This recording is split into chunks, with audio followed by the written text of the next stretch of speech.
आप सभी का हमारे यूट्यूब चैनल स्टडी सिंह में रूप में स्वागत है। आज हम पढ़ेंगे प्रकाश के प्रवर्तन के बारे में। तो हमने पिछले क्लास में पढ़ा था इसके बारे में, तो आज हम देखेंगे प्रकाश के प्रवर्तन के बारे में। प्रकाश के आधार पर पदार्थ को 3 भागों में बांटा गया। पहला हो गया पारदर्शी पदार्थ, वैसा पदार्थ जिनसे होकर प्रकाश आसानी से पार कर जाए। वैसा पदार्थ जिनसे आसानी से होकर प्रकाश पार कर जाए उसे पारदर्शी पदार्थ कहते हैं, जैसे कांच, पानी, हवा। पारभासी पदार्थ, यहाँ पे पारभासी पदार्थ वैसा पदार्थ जिनसे होकर प्रकाश आसानी से पार न करे, अर्थात प्रकाश का कुछ भाग पार करे और कुछ भाग वापस लौट जाए, उसी को कहते हैं पारभासी पदार्थ। पारभासी बोलते हैं इसको, पारभासी पदार्थ कहते हैं।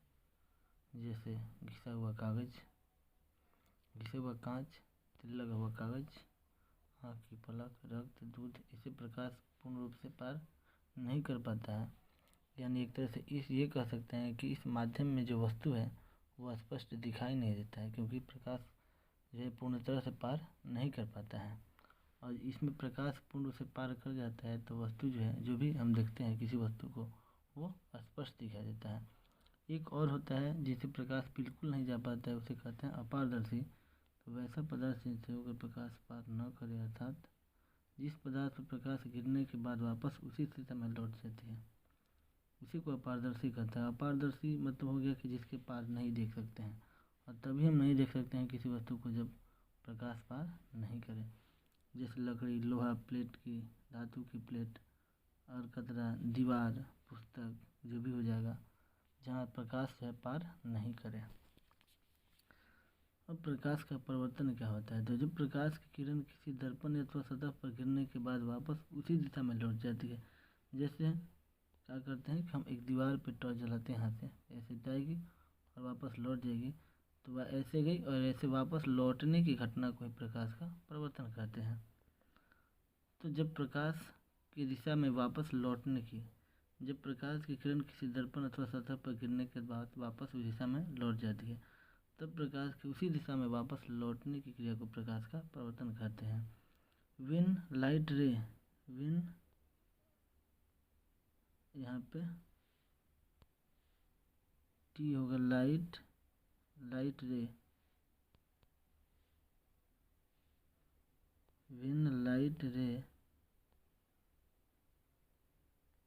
टी होगा लाइट रे, comes back in the same medium after falling on the mirror or on a surface. This phenomenon is called reflection of light। यानी प्रकाश वापस लौट जैसी को प्रवर्तन कहते हैं। अब प्रवर्तन दो प्रकार का, एक होता है नियमित प्रवर्तन है, दूसरा अनियमित। तो नियमित प्रवर्तन तभी होता है जब समतल जो होता है वो बराबर होता है, प्लेन होता है, तो नियमित प्रवर्तन होगा। और जब उबड़ खाबड़ सतह होगा तो प्रवर्तन नियमित नहीं होता है। तो समतल दर्पण द्वारा जब प्रकाश की किरणें किसी प्रकाश स्रोत से निकलकर किसी भी प्रकाश का स्रोत, चाहे वो प्राकृतिक हो, चाहे मानव निर्मित हो, चाहे वो कोई भी हो, गिरती है, और तभी भी प्रकाश की किरणें प्रवर्तन के नियमानुसार एक विशेष दिशा में लौट जाती है। इसी प्रकार के प्रवर्तन को हम नियमित प्रवर्तन कहते हैं, जो एक विशेष दिशा के अनुसार लौटती है। यानी जिसके अनुसार प्रकाश आपतित होती है उसी अनुसार वापस लौटती है, उसी को हम नियमित प्रवर्तन कहते हैं। अनियमित प्रवर्तन क्या होता है कि प्रकाश की किरणें किसी खुरदरे पृष्ठ पर या ऐसा सकते हैं, तो इस पर प्रकाश आपतित होती है तो बिना किसी नियम के सभी दिशाओं में फैल जाती हैं। इसी प्रभाव को क्या कहते हैं? विसरित प्रवर्तन। यानी खुरदरे पृष्ठ द्वारा प्रकाश के समान रूप से चारों ओर फैलाने के प्रभाव को विसरित प्रवर्तन कहते हैं। ये कोई नियम से नहीं होता है। अब आता है कि प्रकाश की किरणों का जो पथ दर्शाने वाले चित्र होता है उसको हम किरणरेखा कहते हैं। अब आगे एक इसके बारे में चर्चा करेंगे, किरणरेखा के बारे में। प्रकाश के प्रवर्तन के नियम क्या होते हैं? तो प्रकाश जो है ये प्रवर्तन होता है, इसका तो नियमित तरह से होता है।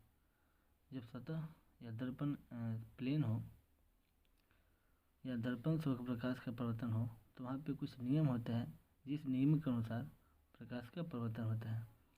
तो जिस नियम का पालन करते हुए प्रकाश वापस लौटती है, प्रकाश का परिवर्तन होता है, उसको हम नियमित परिवर्तन कहते हैं।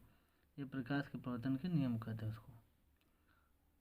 प्रकाश की किरण जिस दर्पण अथवा सतह पर गिरने के बाद जिन नियमों का पालन करते हुए वापस उसी दिशा में लौट जाती है, उसे नियमों को प्रकाश का परिवर्तन कहते हैं। इसी के प्रकाश के परिवर्तन का नियम कहते हैं।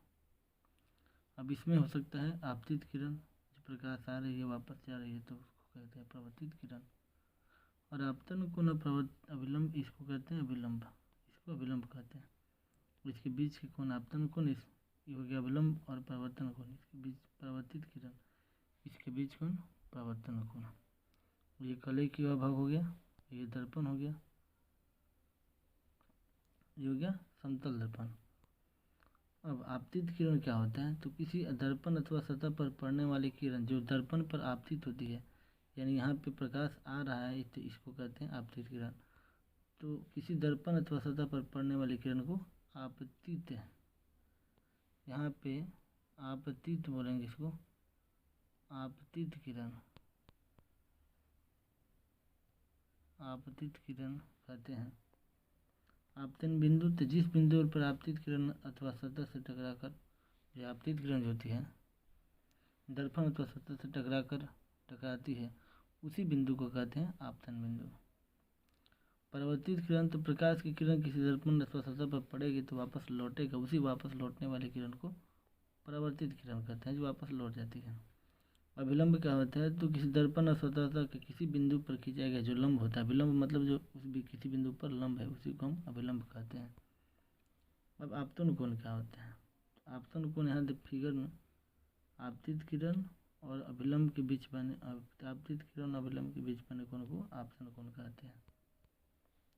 तो आपतित किरण और आपतन बिंदु पर खींचे गए अभिलंब द्वारा जो कोण बनता है उसे आपतन कोण कहते हैं। आपतन कोण को आई द्वारा सूचित किया जाता है। परावर्तन कोण में परावर्तित किरण और आपतन बिंदु पर खींचा गया विलंब के द्वारा जो कोण बनता है उसको हम परावर्तन कोण कहते हैं। अब इसको हम आर से सूचित करते हैं, यानी यहाँ पे आप कह सकते हैं आई बराबर आर हो गया, यानी कि आपतन कोण सदैव परावर्तन कोण के बराबर होता है। हमेशा जब भी होगा तो जो भी जितने आपतन कोण होगा उतना है नियमित परावर्तन। ये प्रकाश आ रहा है जा रहा है, जितने कोण बना कर उतने कोण बनाकर अभिलंब से जाएगा, ये लंब हो गया। जितना यहाँ पे कोण बनेगा उतना ही यहाँ पे कोण बनेगा। अगर ये 60 है तो भी 60, तो ये हो गया। इसको कहते हैं परावर्तन कोण, इसको इंसिडेंस एंगल यानी कि आपतन कोण। आज का इतना ही, फिर मिलेंगे अगले क्लास में, तब तक के लिए।